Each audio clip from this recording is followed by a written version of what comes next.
This is the lecture number 4 for the inverse trigonometric function for the class 12, and uh, in the last lecture we were doing the exercise 2.3. Now the remaining question of 2.3, it is question number 20, which is you have to find the value of this sine 30 minus sine inverse minus half. Now we know that sine inverse minus x is equal to minus sine inverse x, therefore it is plus sign here. Sine inverse minus x is equal to minus sine inverse x. So sine inverse half is equal to 30, 60 plus 30 is 90, so sine 90 is 1. Now we know that tan inverse root 3 is pi by 3, which lying in principal value branch, and for cot inverse minus x, we know that it is equal to 180 minus cot inverse x. You must know the formulas very well, otherwise this will be difficult for you. Cot inverse minus root 3, that is cot inverse minus x, is equal to pi minus cot inverse x, and cot inverse 30 is equal to cot inverse root 3 is equal to 30. 180 minus 35 pi by 6, and simplify you will get minus pi by 2. Now in miscellaneous exercise, this type of question number 1 and 2 we have already done in 2.3 exercise. Cos inverse cos x is equal to x, but because this does not lie in its principal value branch, so therefore we break this angle, and we can break this angle as 2 pi plus 30 because this angle is 290, and for 290 you can write 390 you can write 360 plus 30.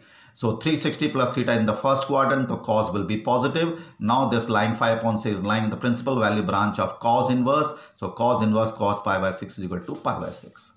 Similarly is the question number 2, tan inverse tan 7 pi by 6. We cannot write 7 pi by 6 because it does not lie in the principal value branch for tan inverse, which is between minus 90 to 90. So it is 210 degree angle, so we can write 180 plus 30. It is in the third quadrant tan is positive, so 10 pi by 6. Now tan inverse 10 pi by 6 will equal to pi by 6 because pi by 6 lie in the principal value branch of tan inverse. Now next 5 to 6 questions is good questions because we have to convert one inverse trigonometric function to another trigonometric function, and it is very easy method to convert one inverse trigonometric function to another by triangle method. Now we know the formula of 2 tan inverse x to tan inverse x. So first of all we convert sine inverse 2 upon 3 upon 5 into tan inverse. So sine is perpendicular upon hypotenuse, so draw a right angle triangle, write perpendicular upon hypotenuse, and by using the Pythagoras theorem find its third side. Now sine inverse x you have to convert into tan, so tan is perpendicular upon base, so 3 upon 4. So sine inverse 3 upon 5 is equal to tan inverse 3 upon 4, which we have converted by the triangle method. It is a very easy method to convert one inverse trigonometric function to another inverse trigonometric function. Similarly, draw a right angle triangle. Sine inverse is 3 upon 5 perpendicular upon hypotenuse. This Pythagoras use Pythagoras to find the third side, and you have to convert into tan inverse perpendicular upon base. Next 5 to 6 question we will do by this method. Now you can easily convert 2 tan inverse x into tan inverse x because we know the formula 2 tan inverse x is equal to tan inverse 2x upon 1 minus x square. Simplify, you will get the right hand side. Now it is sine inverse 18 upon 17, sine inverse 3 upon 5, and to convert into tan inverse. So by triangle method, perpendicular upon, draw the two right angle triangles for each. It is perpendicular upon hypotenuse, Pythagoras use it. It will be 15 next side, sine inverse 3 upon 5 perpendicular upon hypotenuse. Use the Pythagoras to obtain the third side. Convert both these two into tan inverse. Tan inverse is perpendicular upon base, that is 8 upon 15. Tan inverse will be perpendicular upon base, that is 3 upon 4. Now simply use the formula of tan inverse x plus tan inverse y. We will get the right hand side, which is tan inverse 77 upon 36.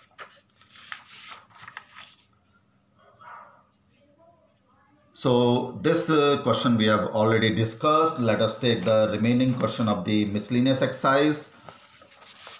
That is question number 5. We'll do it. Let us take this question number 5. Again, it is cos inverse 4 upon 5 plus cos inverse 12 upon 13, and you have to convert this into cos inverse term. So first of all, convert these two into tan inverse by using the triangle method. Cos inverse 4 upon 5 is base upon hypotenuse. Using the Pythagoras, the perpendicular will be 3. Again, cos is base upon hypotenuse. So 12 upon hypotenuse is 13. Pythagoras Using the Pythagoras, we'll get this side as 5. So tan inverse will be perpendicular upon base. Tan inverse will be perpendicular upon base. 5 upon 12. Now use the identity tan inverse x plus tan inverse y, which will be equal to tan inverse x plus y upon 1 minus x into y. And we have convert this, we are getting tan inverse 56 upon 33. But we have to bring the answer as cos inverse. So again use the triangle method. It is perpendicular upon base, that is 56 upon 33. Use the Pythagoras to obtain the hypotenuse, which will be equal to 65. So you have to convert it into cos. So cos inverse will be base upon hypotenuse, that is 33 upon 65. So like this, we can convert any inverse trigonometric function to any other by triangle method and use the identity to obtain the right hand side. Similarly, that is cos inverse, sine inverse, and you have to write the answer, bring the answer in sine inverse. So first of all, convert this cos inverse and sine inverse into tan inverse by the triangle method. Base upon hypotenuse, that is 12 upon 13. Use the Pythagoras theorem, will obtain 5. It is sine inverse perpendicular upon hypotenuse, perpendicular upon hypotenuse. Bring its base by using the Pythagoras theorem. So tan inverse will be perpendicular upon base. Tan inverse will be 3 upon 4 perpendicular upon base. Use the tan inverse x plus tan inverse y. You will get tan inverse 56 upon 33. Now we have to bring the answer in sine inverse.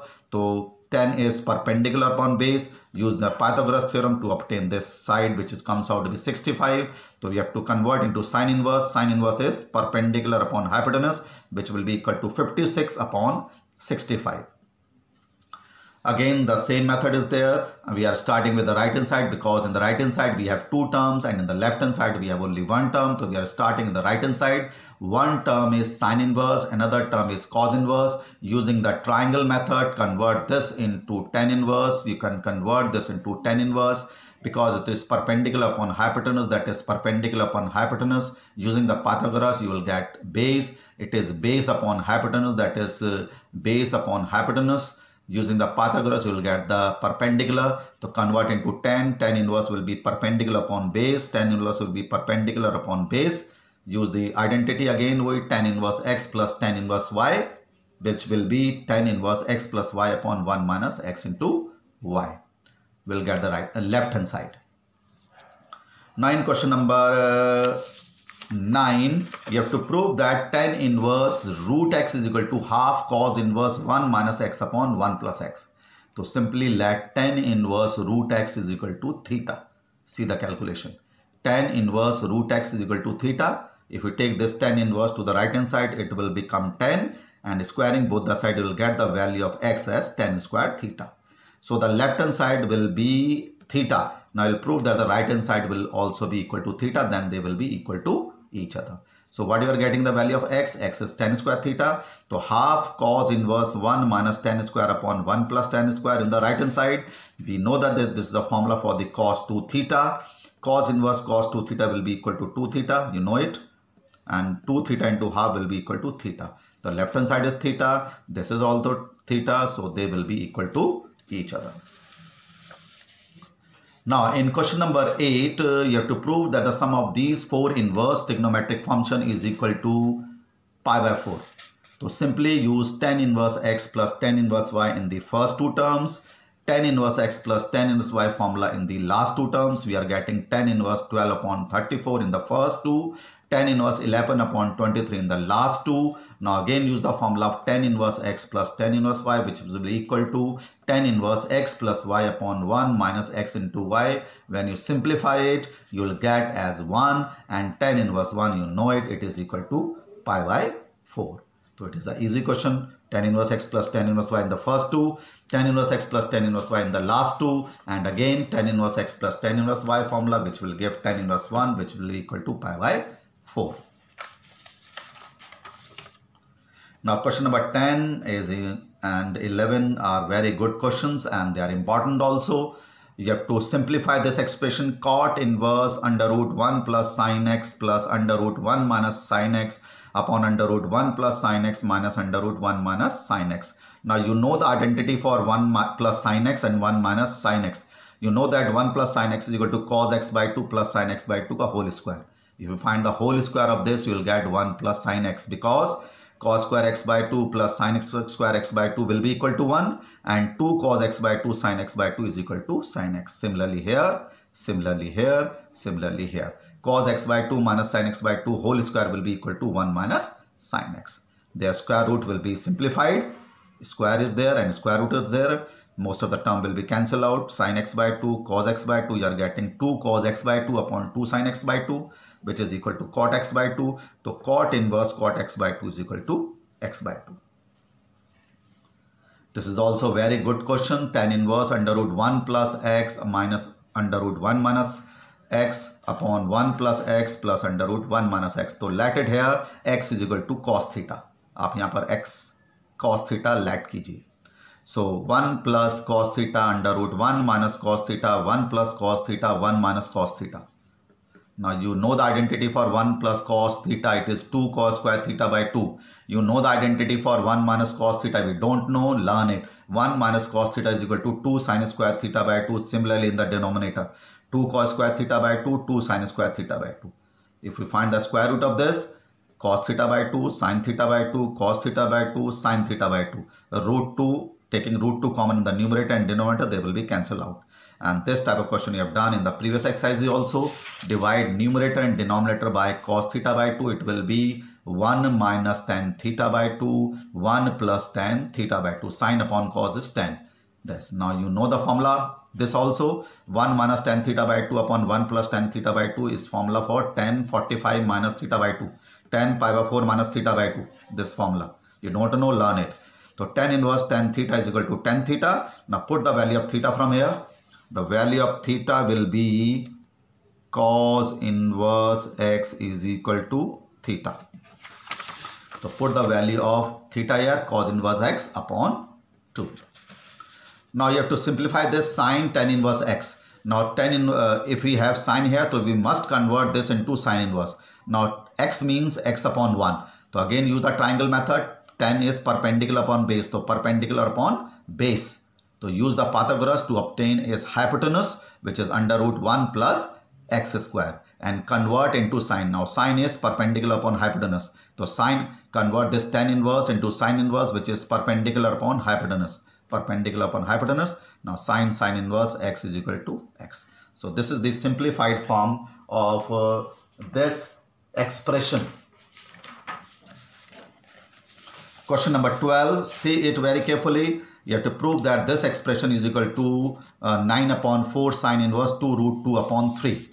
So you see it very carefully that we can take 9 upon 4 common in these two terms. So this comes out to be pi by 2 sine inverse 1 upon 3. We know that 90 minus sine inverse is equal to cos inverse x. 90 minus sine inverse x is equal to cos inverse x.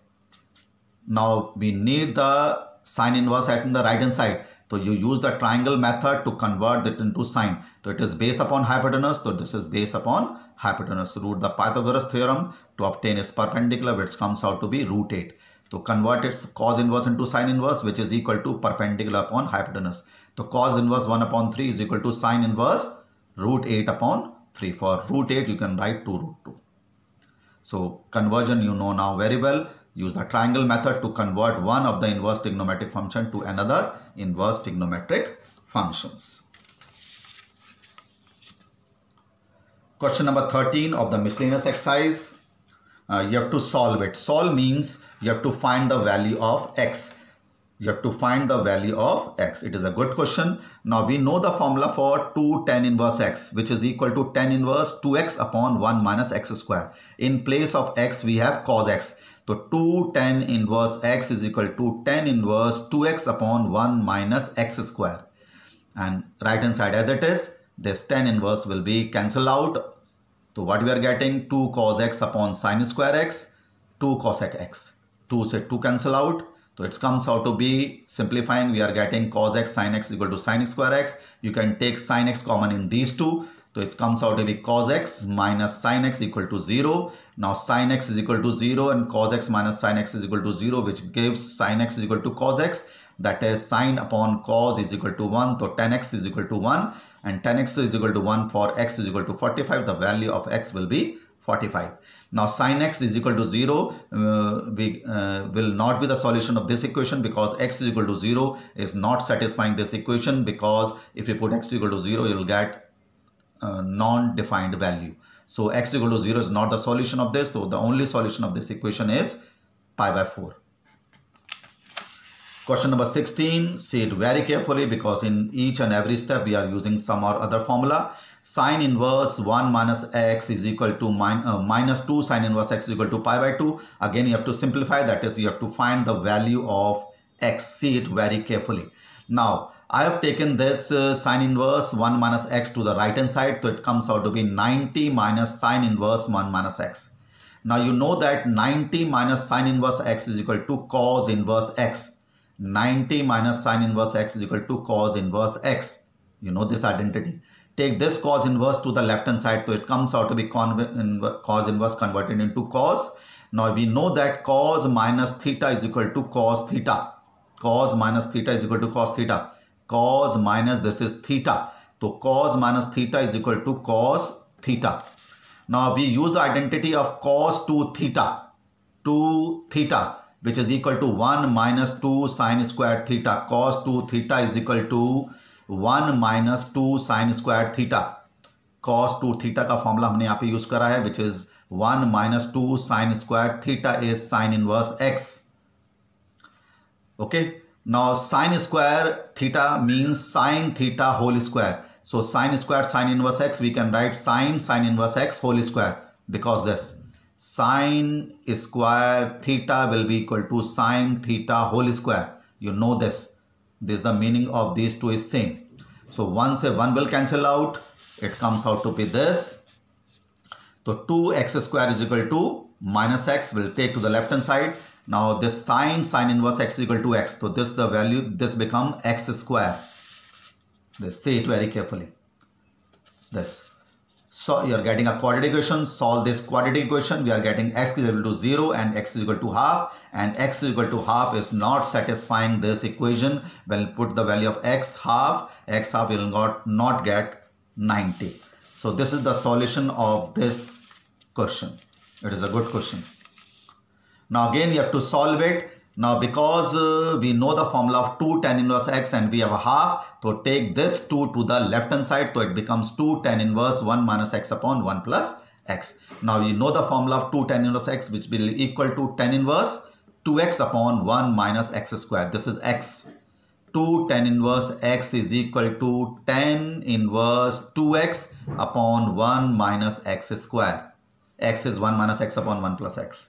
Now tan inverse this and this will be cancelled out, and you are getting a quadratic equation. And when you solve this quadratic equation, you will get the value of x is equal to plus minus 1 upon root 3. So in this lecture, we have done many questions. I think 15 to 16 questions we have done in this miscellaneous exercise, and this lecture become too long. But if you see 2 to 3 times this lecture, you will get a good command over these types of questions. Okay, thank you.